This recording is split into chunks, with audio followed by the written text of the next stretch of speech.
बेइंतहा दर्द। महिला ने शेर की दुख भरी कहानी। उधार से तलाक के लिए लड़ाई जारी। पति पत्नी के बीच छोटी मोटी कहा सुनी तब बड़ी बन जाती है जब बात तलाक तक पहुंच जाए। तलाक के बाद दो लोग अपनी अलग अलग राह पर आगे बढ़ जाते हैं और जिंदगी को फिर से एक नए तरीके से जीते हैं। हालांकि हर किसी की ज़िंदगी इतनी आसान नहीं होती। एक महिला ने रिलेशनशिप पोर्टल पर बताया कि किस तरह पति से अलग होने का फैसला उस पर भारी पड़ा है और उसका एक्स हस्बैंड किस किस तरह से उसे प्रताड़ित कर रहा है। महिला ने लिखा है, मेरे पति का नाम रवि है और उसे हमेशा से बहुत ज़्यादा गुस्सा आता था। अगर उसे कोई चीज़ पसंद नहीं आती थी तो उसका पता उसके आसपास मौजूद हर किसी को चल जाता था। हालांकि वो मस्ती मजाक भी बहुत करता था और उसकी इस आदत के पीछे मैं उसके गुस्से को नज़रअंदाज कर देती थी। हमने 18 महीने तक एक दूसरे को डेट करने के बाद शादी की थी। शादी के 2 साल होने तक मेरे 2 बच्चे हो गए थे। जैसे जैसे समय बीतता जा रहा था मैं अपने पति का कोई और ही रूप देखती जा रही थी। वो पहले से ज़्यादा चिड़चिड़ा और गुस्सैल हो गया था। वो मुझ पर हमेशा चिल्लाता रहता था। ऑफिस में रवि का जल्द ही प्रमोशन हो गया और उस पर काम का बोझ बढ़ गया। वो बहुत ज़्यादा व्यस्त रहने लगा और घर पर भी बहुत कम समय देता था। बच्चों पर तो उसका बिल्कुल भी ध्यान नहीं था। घर के सारे काम से लेकर बच्चों की पूरी परवरिश मैं अकेले ही करती थी और जब मैं इसके बारे में रवि से बात करती तो मेरा मजाक उड़ाता था या फिर मुझ पर चिल्लाता। कभी कभी वो कहता कि मैं और कर भी क्या सकती हूँ, अगर तलाक देना चाहती हूँ तो वो भी करके देख लूँ, और ये बोलकर वो ज़ोर ज़ोर से हंसता था।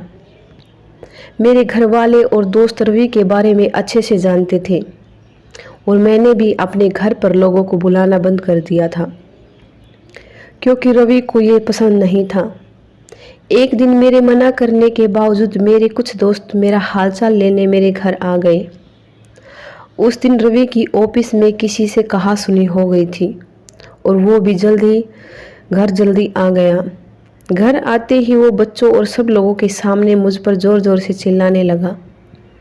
मैंने अपने दोस्तों को उसी समय वापस भेज दिया। अगले दिन सुबह तक मैं फैसला कर चुकी थी कि मैं अब इस आदमी के साथ और नहीं रह सकती। रवि जब ऑफिस गया तो मैं अपने बच्चों और उनके कुछ ज़रूरी सामान लेकर अपनी एक दोस्त के घर चली आई। मैंने रवि को फ़ोन कर अपना फैसला सुनाया। पहले तो वो ज़ोर ज़ोर से हंसा और उसके बाद वो मुझे धमकाने लगा। उसने कहा मैं अपनी ज़िंदगी के कुछ दिन एंजॉय कर लूं क्योंकि ये मेरे बच्चों के साथ आखिरी दिन है। उसने कहा अगर मुझे लगता है उससे शादी करना मेरे लिए मुश्किल था तो मुझे जल्द ही पता चल जाएगा कि उससे तलाक लेना और भी मुश्किल होगा। रवि ने तुरंत एक वकील रख लिया और हम दोनों का शेयरिंग बैंक अकाउंट बंद कर दिया। रवि हर दिन मेरे लिए एक नई मुश्किल खड़ी कर रहा था। मुझे लगता था उसके पास ऑफिस का बहुत काम रहता है, पर अब उसने अपना सारा समय मेरी ज़िंदगी नरक बनाने में लगा दिया है। हम दोनों के बीच अब एक अलग लड़ाई शुरू हो चुकी है। तलाक के लिए चल रहे कानूनी लड़ाई जारी रखने के लिए मुझे परिवार और दोस्तों पर बहुत अधिक निर्भर रहना पड़ रहा है।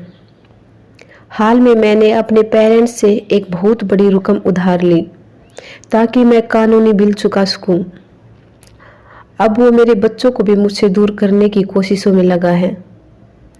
वो उन्हें बीच रास्ते में रोककर गिफ्ट देता है और उन्हें पढ़ने नहीं देता। हमेशा बाहर का खाना खिलाने के लिए ले जाता है। बच्चों के सामने वो बिल्कुल संत बन जाता है और फ़ोन पर मुझे उल्टे सीधे मैसेज भेजता है और कहता है वो मुझे सबक सिखाकर रहेगा। पता नहीं एक्स हस्बैंड के साथ ये लड़ाई कहाँ जाकर ख़त्म होगी और कब मैं आधिकारिक तौर पर उससे अलग हो पाऊंगी। रवि को सलाह देते हुए एक डिवोर्स कोच ने लिखा है, आपसी सहमति की तुलना से लड़ाई झगड़े और दुश्मनी के लिए जाने वाले तलाक हमेशा महंगे होते हैं। और इसके लिए कई नुकसान भी उठाने पड़ते हैं। ऐसे केस में अकेले तलाक का फैसला लेने से पहले खुद को आर्थिक रूप से सुरक्षित कर लेना चाहिए। दोस्तों और परिवार के लोगों को भरोसे में लेकर और उनसे बातचीत करने के बाद ही कोई कदम उठाना चाहिए। अपने ईमेल अकाउंट और पासवर्ड सब कुछ बदल देना चाहिए।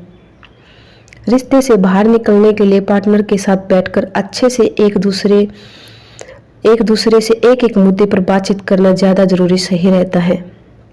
तो दोस्तों, आपको यह वीडियो, यह कहानी कैसी लगी? आपकी इस कहानी के बारे में क्या राय है, हमें कमेंट बॉक्स में ज़रूर बताना। अगर चैनल पर नए हो तो इसे लाइक, शेयर एंड सब्सक्राइब जरूर करना। वीडियो देखने के लिए आपका बहुत सारा धन्यवाद।